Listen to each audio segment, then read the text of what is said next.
ഓം ശാന്തി 7/12/2025 അവ്യക്ത BapDada Madhuban revise course 2/2/2008.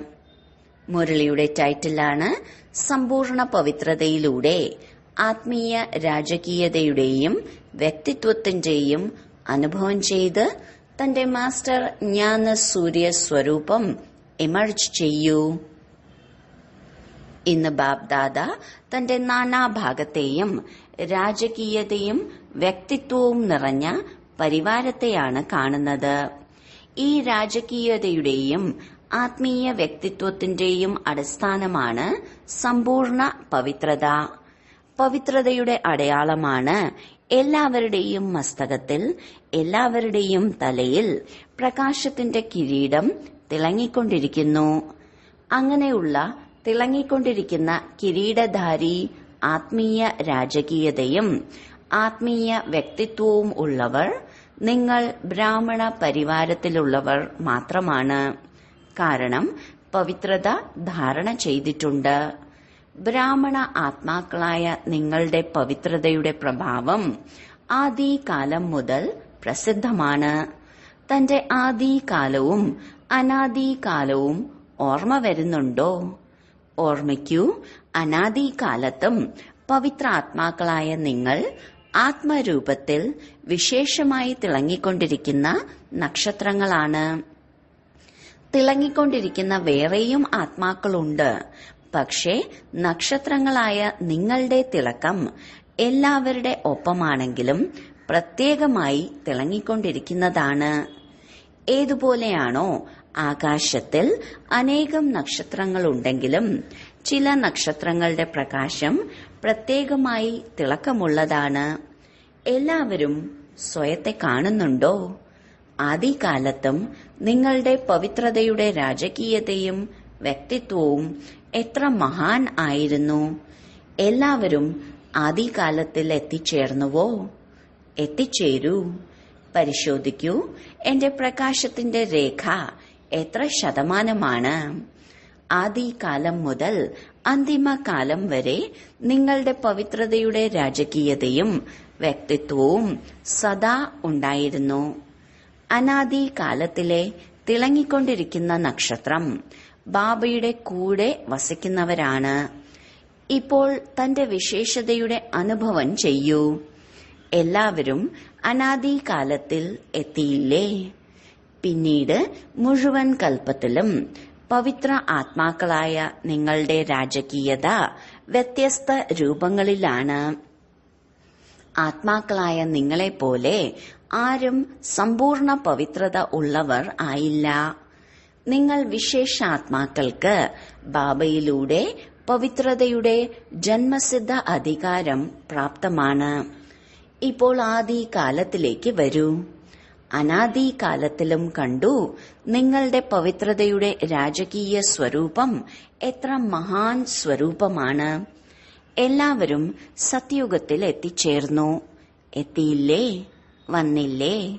ദേവതാ സ്വരൂപം എത്ര പ്രിയപ്പെട്ട സ്വരൂപമാണ്. ദേവതമാരുടേതുപോലെ രാജകീയതയും വ്യക്തിത്വവും മുഴുവൻ കൽപ്പത്തിലും വേറെ ആത്മാക്കൾക്കാർക്കും ഇല്ല. ദേവതാ രൂപത്തിന്റെ തിളക്കം അനുഭവം ചെയ്യുന്നുണ്ടല്ലോ. ഇത്രയും ആത്മീയ വ്യക്തിത്വം, ഇതെല്ലാം പവിത്രതയുടെ പ്രാപ്തിയാണ്.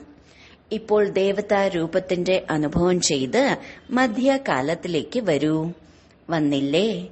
വരുന്നതും അനുഭവം ചെയ്യുന്നതും സഹജമല്ലേ? മധ്യകാലത്തിലേക്ക് നോക്കിയാലും നിങ്ങളുടെ ഭക്തർ പൂജ്യ ആത്മാക്കളായ നിങ്ങളുടെ പൂജ ചെയ്യുന്നു. ചിത്രങ്ങൾ ഉണ്ടാക്കുന്നുണ്ട്. എത്ര രാജകീയതയുള്ള ചിത്രങ്ങളാണ് ഉണ്ടാക്കുന്നത്. എത്ര രാജകീയമാണ് പൂജിക്കുന്നത്. തന്റെ പൂജ്യ ചിത്രം മുന്നിൽ വന്നില്ലേ? ധർമാത്മാക്കളുടെയും ചിത്രങ്ങൾ ഉണ്ടാക്കുന്നുണ്ട്. അഭിനേതാക്കളുടെയും ചിത്രങ്ങൾ ഉണ്ടാക്കുന്നുണ്ട്. എന്നാൽ നിങ്ങളുടെ ചിത്രത്തിലെ ആത്മീയതയും വിധിപൂർവമുള്ള പൂജയിലും വ്യത്യാസമുണ്ട്. തന്റെ പൂജ്യ സ്വരൂപം മുന്നിൽ വന്നുകഴിഞ്ഞു. അടുത്തത് അന്തിമ കാലമായ സംഗമത്തിൽ വരൂ. ഈ ആത്മീയ ഡ്രിൽ ചെയ്യുന്നുണ്ടല്ലോ. ചക്രം കറങ്ങൂ. തന്റെ പവിത്രതയുടെയും വിശേഷ പ്രാപ്തികളുടെയും അനുഭവം ചെയ്യൂ. അന്തിമകാലത്ത് സംഗമത്തിൽ താങ്കൾ ബ്രാഹ്മണാത്മാക്കൾക്ക് പരമാത്മ പാലനയുടെയും പരമാത്മ സ്നേഹത്തിന്റെയും പരമാത്മ പഠനത്തിന്റെയും ഭാഗ്യം താങ്കൾ കോടിയിൽ കുറച്ച് ആത്മാക്കൾക്കാണ് ലഭിക്കുന്നത്. പരമാത്മാവിന്റെ നേരിട്ടുള്ള രചന ആദ്യ രചനയായ പവിത്ര ആത്മാക്കളായ താങ്കൾക്ക് മാത്രമാണ് പ്രാപ്തമാകുന്നത്. അതിലൂടെ താങ്കൾ ബ്രാഹ്മണാത്മാക്കൾ തന്നെയാണ് വിശ്വത്തിലെ ആത്മാക്കൾക്ക് ബാബയിൽ നിന്ന് മുക്തിയുടെ സമ്പത്ത് പ്രാപ്തമാക്കി കൊടുക്കുന്നത്.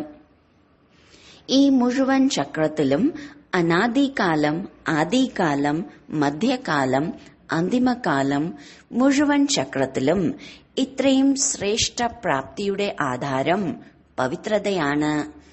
മുഴുവൻ ചക്രവും കറങ്ങി ഇനി സ്വയത്തെ പരിശോധിക്കൂ. സ്വയത്തെ നോക്കൂ. നോക്കാനുള്ള കണ്ണാടി ഉണ്ടല്ലോ. സ്വയത്തെ കാണുന്നതിനുള്ള കണ്ണാടി ഇല്ലേ? ആർക്കാണോ ഉള്ളത് അവർ കൈ ഉയർത്തൂ. കണ്ണാടിയുണ്ടോ? കണ്ണാടി സ്പഷ്ടമാണോ? എങ്കിൽ കണ്ണാടിയിൽ നോക്കൂ. എന്റെ പവിത്രതയുടെ ശതമാനം എത്രയാണ്? പവിത്രത കേവലം ബ്രഹ്മചര്യം മാത്രമല്ല, ബ്രഹ്മചാരി. മനസ്സ്, വാക്ക്, കർമ്മം, സംബന്ധ സമ്പർക്കം എല്ലാത്തിലും പവിത്രത ഉണ്ടോ? എത്ര ശതമാനമാണ്? ശതമാനം എടുക്കാൻ അറിയില്ലേ? ടീച്ചേഴ്സിന് അറിയുമോ? പാണ്ഡവർക്ക് അറിയുമോ? ശരി, സമർത്ഥരാണ്. മാതാക്കൾക്ക് അറിയാമോ? ശരി.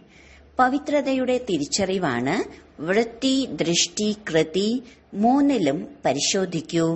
സമ്പൂർണ്ണ പവിത്രതയുടെ വൃത്തി ഏതാണോ അത് ബുദ്ധിയിൽ വന്നില്ലേ? ചിന്തിക്കൂ. സമ്പൂർണ്ണ പവിത്രതയുടെ വൃത്തി അർത്ഥമാണ് ഓരോ ആത്മാക്കളെ പ്രതിയും ശുഭഭാവനയും ശുഭകാമനയും. അനുഭവിയാണല്ലോ. ദൃഷ്ടി എന്തായിരിക്കും? ഓരോ ആത്മാക്കളെയും ആത്മരൂപത്തിൽ കാണണം. ആത്മീയ സ്മൃതിയിലൂടെ സംസാരിക്കുക, നടക്കുക. ചുരുക്കത്തിൽ കേൾപ്പിക്കുകയാണ്. വിശദമായി നിങ്ങൾക്ക് പ്രഭാഷണങ്ങൾ ചെയ്യാം. കർമ്മത്തിൽ അർത്ഥം സുഖമെടുക്കുകയും കൊടുക്കുകയും ചെയ്യണം. ഇടയ്ക്ക് ദുഃഖം എടുക്കുന്നില്ലല്ലോ എന്ന് പരിശോധിക്കണം. ഇടയ്ക്കിടയ്ക്ക് കുറച്ച് ദുഃഖം കൊടുക്കുകയും ഇല്ല. അവർ ദുഃഖം കൊടുക്കുകയാണെങ്കിൽ അവരെ നിങ്ങൾ ഫോളോ ചെയ്യണമോ? ഫോളോ ചെയ്യണോ അതോ വേണ്ടയോ? ആരെയാണ് ഫോളോ ചെയ്യേണ്ടത്? ദുഃഖം കൊടുക്കുന്നവരെയാണോ അതോ ബാബയെയാണോ? ബാബയുടേത്, അതായത് ബ്രഹ്മ ബാബയുടേത് നിരാകാരന്റെ കാര്യം വേറെയാണ്. എന്നാൽ ബ്രഹ്മ ബാബ ഏതെങ്കിലും കുട്ടിയുടെ ദുഃഖം എടുത്തോ? സുഖം കൊടുത്തു, സുഖം എടുത്തു. ഫോളോ ഫാദർ ആണോ അതോ ഇടയ്ക്കിടയ്ക്ക് എടുക്കേണ്ടി വരുന്നുണ്ടോ? പേര് ദുഃഖം എന്നാണ്. എപ്പോഴാണോ ദുഃഖം കൊടുക്കുന്നത്, അപമാനിക്കുന്നത്, അപ്പോൾ ഇത് മോശമായ കാര്യമാണെന്ന് മനസ്സിലാക്കുന്നുണ്ടോ? ആരെങ്കിലും നിങ്ങളെ അപമാനിക്കുമ്പോൾ അവരെ നിങ്ങൾ നല്ലവരായി കാണുമോ? മോശമാണെന്ന് കരുതില്ലേ? അവർ നിങ്ങൾക്ക് ദുഃഖം തരികയും അപമാനിക്കുകയും ചെയ്യുമ്പോൾ ആരെങ്കിലും നിങ്ങൾക്ക് മോശമായ വസ്തു നൽകിയാൽ നിങ്ങളത് വാങ്ങുമോ? വാങ്ങുമോ? കുറച്ചു സമയത്തേക്ക്, കൂടുതൽ സമയത്തേക്കല്ല, കുറച്ചു സമയത്തേക്ക്. മോശമായ വസ്തു വാങ്ങണമോ? അപ്പോൾ ദുഃഖവും അപമാനവും എന്തിനാണ് വാങ്ങുന്നത്? മനസ്സിൽ ഫീലിംഗിന്റെ രൂപത്തിൽ വെക്കുന്നത് എന്തിനാണ്? സ്വയത്തിനോട് ചോദിക്കണം, ഞാൻ ദുഃഖം എടുക്കുന്നുണ്ടോ അതോ ദുഃഖം പരിവർത്തനമാക്കുന്നതിന്റെ രൂപത്തിൽ കാണുന്നുണ്ടോ? എന്താണ് മനസ്സിലാക്കുന്നത്? ദുഃഖം എടുക്കുന്നത് ശരിയാണോ? ശരിയാണോ? മധുബനിലുള്ളവർ പറയൂ, ശരിയാണോ? കുറച്ചു കുറച്ച് എടുക്കാമോ? ദുഃഖം എടുക്കാമോ? എടുക്കാൻ പാടില്ല എങ്കിലും എടുക്കുന്നുണ്ട്. അറിയാതെ എടുത്തു പോകുന്നു. ദുഃഖത്തിന്റെ ഫീലിംഗ് വന്നാൽ ആരാണ് കഷ്ടപ്പെടുന്നത്? മനസ്സിൽ അഴുക്ക് വെക്കുമ്പോൾ ആരാണ് കഷ്ടപ്പെടുന്നത്? എവിടെയാണോ അഴുക്കുള്ളത് അവിടെ ബുദ്ധിമുട്ട് വരും. ആ സമയത്ത് നിങ്ങളുടെ രാജകീയതയും വ്യക്തിത്വവും മുന്നിൽ കൊണ്ടുവരൂ. സ്വയത്തെ ഏത് രൂപത്തിൽ കാണണം? അറിയാമോ നിങ്ങളുടെ ടൈറ്റിൽ ഏതാണ്? നിങ്ങളുടെ ടൈറ്റിലാണ് സഹനശീലതയുടെ ദേവി, സഹനശീലതയുടെ ദേവൻ. നിങ്ങൾ ആരാണ്? സഹനശീലതയുടെ ദേവി, സഹനശീലതയുടെ ദേവൻ ആണോ അല്ലയോ? ഇടയ്ക്കിടയ്ക്ക് ആകുന്നുണ്ട്. തന്റെ പദവി ഓർമ്മിക്കൂ, സ്വമാനം ഓർമ്മിക്കൂ. ഞാൻ ആരാണ്? ഇത് സ്മൃതിയിൽ കൊണ്ടുവരൂ. മുഴുവൻ കൽപ്പത്തിലെയും വിശേഷ സ്വരൂപത്തിന്റെ സ്മൃതി കൊണ്ടുവരൂ. സ്മൃതി വരുന്നുണ്ടല്ലോ. ബാബ്ദാദ കണ്ടു. എന്റെ എന്ന വാക്കിനെ സഹജമായി പരിവർത്തനം ചെയ്തു. എന്റേതിന്റെ വിസ്താരത്തെ ഒതുക്കുന്നതിനായി എന്താണ് പറയുന്നത്? എന്റെ ബാബ. എപ്പോഴൊക്കെ എന്റെ എന്റെ എന്നത് വരുമ്പോൾ എന്റെ ബാബയിലേക്ക് ഒതുക്കുന്നു. ഇടയ്ക്കിടയ്ക്ക് എന്റെ ബാബ എന്ന് പറയുന്നതിലൂടെ ഓർമ്മയും സഹജമാകുന്നു, പ്രാപ്തിയും കൂടുതലായി ഉണ്ടാകുന്നു. അതുപോലെ മുഴുവൻ ദിവസത്തിലും ഏതെങ്കിലും പ്രകാരത്തിലുമുള്ള പ്രശ്നമോ കാരണമോ വരുമ്പോൾ അതിന് വിശേഷമായി ഈ രണ്ട് വാക്കുകളാണുള്ളത്: ഞാൻ, എന്റെ. ഏതുപോലെ ബാബ എന്ന വാക്ക് പറയുമ്പോൾ എന്റെ എന്ന വാക്ക് ഉറപ്പായും ഓർമ്മയുണ്ട്. ആയിത്തീർന്നില്ലേ? എല്ലാവരും ഇപ്പോൾ ബാബ ബാബ എന്നല്ല പറയുന്നത്, എന്റെ ബാബ എന്നാണ് പറയുന്നത്.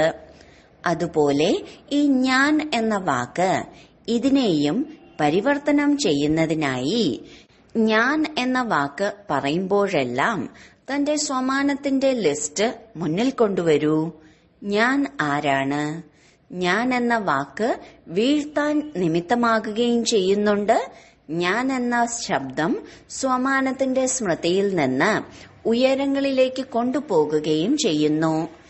ഏതുപോലെ എന്റെ ബാബ എന്നത് അഭ്യാസമായി മാറി, അതുപോലെ ഞാൻ എന്ന വാക്ക് ശരീരബോധത്തിനു പകരം തന്റെ ശ്രേഷ്ഠ സ്വമാനം മുന്നിൽ കൊണ്ടുവരൂ.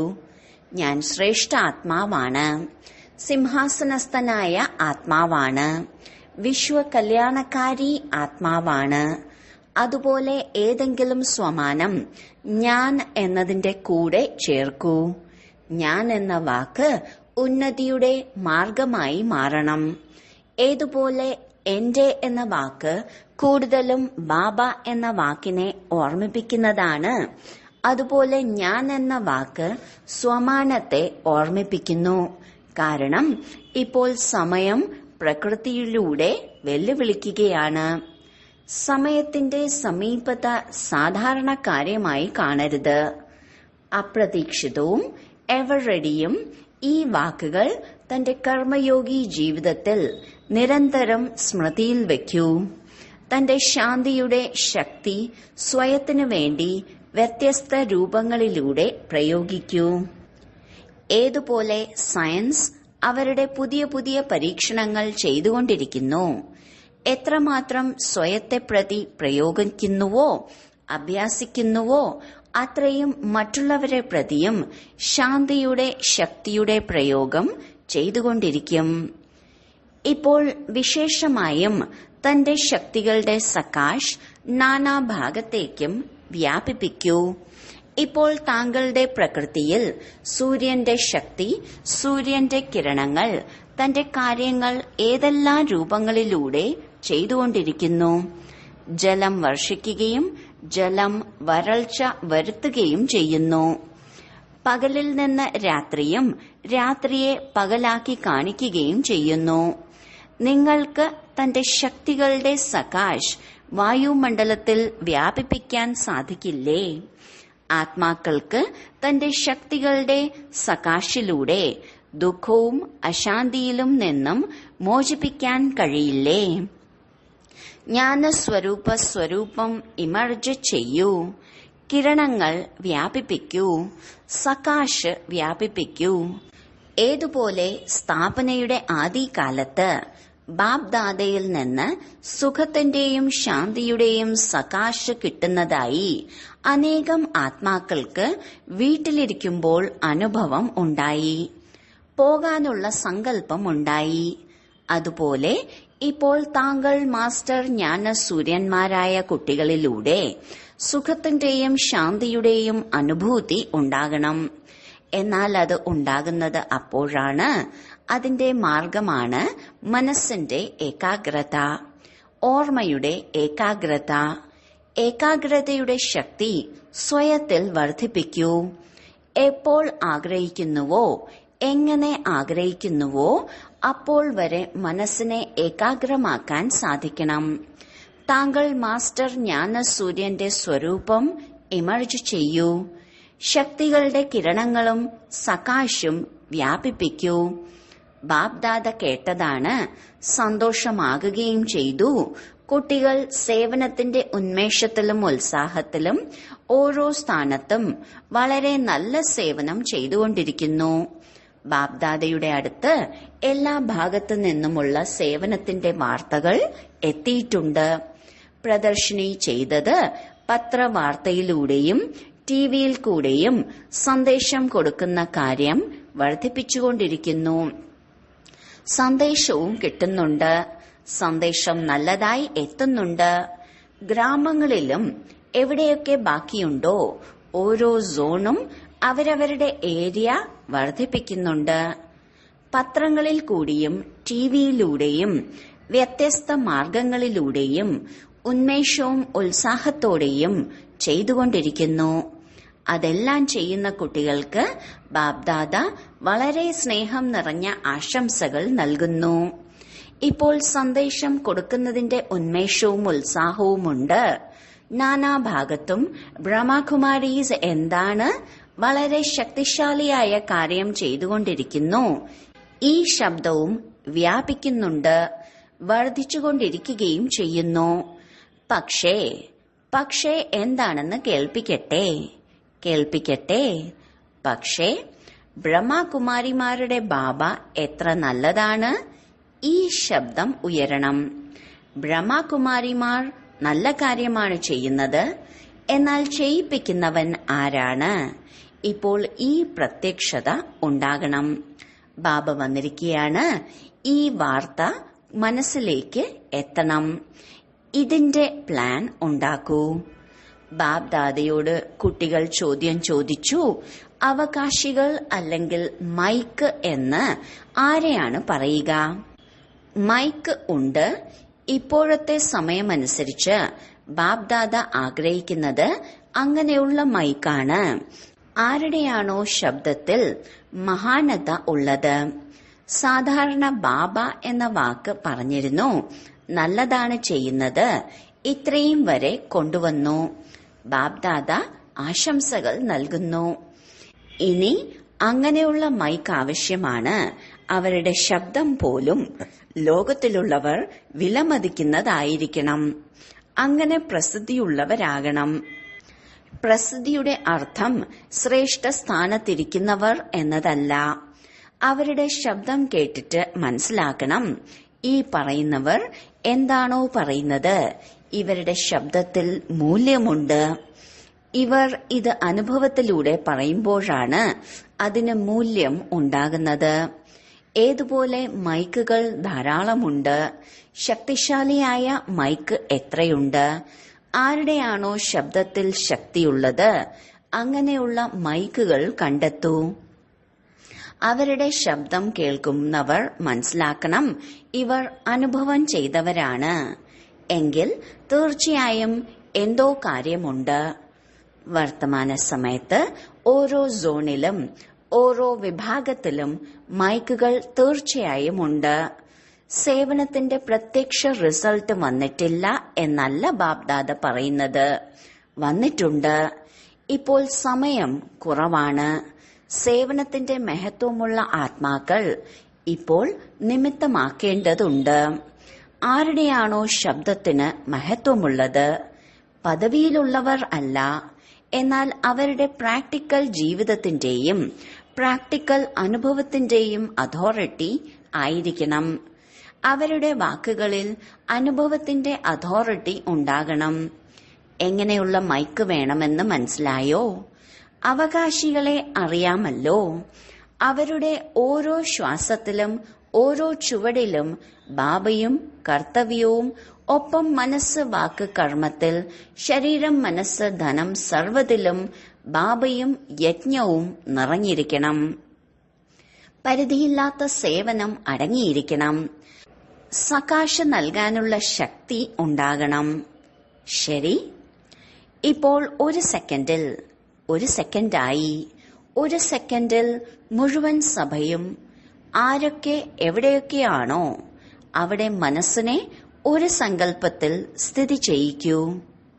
ബാബയും ജ്ഞാനം പരംധാമത്തിൽ അനാദി ജ്യോതിർബിന്ദു സ്വരൂപമാണ്. പരംധാമത്തിൽ ബാബയുടെ കൂടെ ഇരിക്കൂ. ശരി, ഇപ്പോൾ സാകാരത്തിലേക്ക് വരൂ. ഇപ്പോൾ വർത്തമാന സമയത്തിന്റെ കണക്കനുസരിച്ച് മനസ്സും ബുദ്ധിയും ഏകാഗ്രമാക്കുന്നതിന്റെ അഭ്യാസം. ഏത് കാര്യമാണോ ചെയ്യുന്നത് ആ കാര്യത്തിൽ ഏകാഗ്രമാക്കൂ. നിയന്ത്രണ ശക്തി വർദ്ധിപ്പിക്കൂ. മനസ്സ്, ബുദ്ധി, സംസ്കാരം മൂന്നിന്റെയും മേൽ നിയന്ത്രണ ശക്തി. ഈ അഭ്യാസം വരാൻ പോകുന്ന സമയത്ത് വളരെ സഹകരിക്കും. വായുമണ്ഡലത്തിനനുസരിച്ച് ഒരു സെക്കൻഡിൽ നിയന്ത്രിക്കേണ്ടതായി വരും. എന്താണോ ആഗ്രഹിക്കുന്നത് അത് നടക്കണം. ഈ അഭ്യാസം വളരെ ആവശ്യമാണ്. ഇതിനെ ലഘുവാക്കരുത്. സമയമാകുമ്പോൾ ഇതാണ് അന്ത്യം സുന്ദരമാക്കുന്നത്. ശരി, നാനാഭാഗത്തെയും ഡബിൾ സിംഹാസനസ്ഥരും ബാബ്ദാദയുടെ ഹൃദയ സിംഹാസനസ്ഥരും ഒപ്പം വിശ്വരാജ്യ സിംഹാസനസ്ഥരും സദാ തന്റെ അനാദി സ്വരൂപവും മധ്യസ്വരൂപവും അന്തിമ സ്വരൂപത്തിൽ ആഗ്രഹിക്കുമ്പോൾ സ്ഥിതി ചെയ്യുന്നവർ, സദാ സർവ ഖജനാവുകളെയും സ്വയം കാര്യത്തിൽ ഉപയോഗിക്കുന്നവർ, മറ്റുള്ളവരെ ഖജനാവുകളാൽ സമ്പന്നമാക്കുന്നവർ, സർവാത്മാക്കൾക്കും ബാബയിൽ നിന്ന് മുക്തിയുടെ സമ്പത്ത് കൊടുക്കുന്നവർ, അങ്ങനെയുള്ള പരമാത്മ സ്നേഹത്തിന്റെ പാത്രമായ ആത്മാക്കൾക്ക് ബാബ്ദാദയുടെ സ്നേഹസ്മരണകളും ഹൃദയത്തിന്റെ ആശീർവാദങ്ങളും നമസ്തേയും. വരദാനം: കൂട്ടുകാരനും സാക്ഷി സ്ഥിതിയുടെയും അനുഭവത്തിൽ കൂടി സദാ സഫലതാമൂർത്തിയായി ഭവിക്കട്ടെ. ഏത് കുട്ടികളാണോ സദാ ബാബയോടൊപ്പം ഇരിക്കുന്നത് അവർ സ്വതവേ സാക്ഷിയായി മാറുന്നു. കാരണം ബാബ സ്വയം സാക്ഷിയായി പാർട്ട് അഭിനയിക്കുന്നു. അവരുടെ കൂടെ ഇരിക്കുന്നവർ സാക്ഷിയായിരുന്നു പാർട്ട് അഭിനയിക്കും. ആരുടെയാണോ കൂട്ടുകാരനായി സ്വയം സർവശക്തിവാൻ ബാബയുള്ളത് അവർ സ്വതവേ സഫലതാമൂർത്തിയായി മാറുന്നു. ഭക്തിമാർഗത്തിൽ വിളിക്കുന്നുണ്ട്, കുറച്ചു സമയത്തെ കൂട്ടിന്റെ അനുഭവം നൽകൂ, ഒരു ദർശനം നൽകൂ. നിങ്ങൾ സർവസംബന്ധങ്ങളിലും കൂട്ടുകാരായി മാറി. ഈ സന്തോഷത്തിലും ലഹരിയിലും ഇരിക്കൂ. നേടാനുള്ളതെല്ലാം നേടിക്കഴിഞ്ഞു. സ്ലോഗൻ: വ്യർത്ഥ സങ്കല്പങ്ങളുടെ അടയാളമാണ് മനസ്സിന്റെ ഉദാസീനതയും സന്തോഷം ഇല്ലാതാകുന്നതും. അവ്യക്ത സൂചന: ഇപ്പോൾ സമ്പന്നവും കർമാതീതവുമാകുന്നതിന്റെ ധ്വനി മുഴക്കൂ. വളരെ കാലമായി അചഞ്ചലവും ദൃഢവുമായി നിർവിഘ്നവും നിർബന്ധനവും നിർവികൽപ്പവും നിർവികർമ്മവും അർത്ഥം നിരാകാരി നിർവികാരി നിരഹങ്കാരി സ്ഥിതിയിൽ സ്ഥിതി ചെയ്യൂ. അപ്പോൾ കർമാതീതമാകാൻ കഴിയും. സേവനത്തിന്റെ വിസ്താരം എത്രമാത്രം വർദ്ധിച്ചാലും വിസ്താരത്തിൽ പോകുമ്പോഴും സാരസ്ഥിതിയുടെ അഭ്യാസത്തിൽ കുറവ് വരരുത്. വിസ്താരത്തിൽ സാരം മറന്നു പോകരുത്. കഴിക്കൂ, കുടിക്കൂ, സേവനം ചെയ്യൂ, പക്ഷേ വേറിട്ടിരിക്കുന്നത് മറക്കരുത്. ഓം ശാന്തി.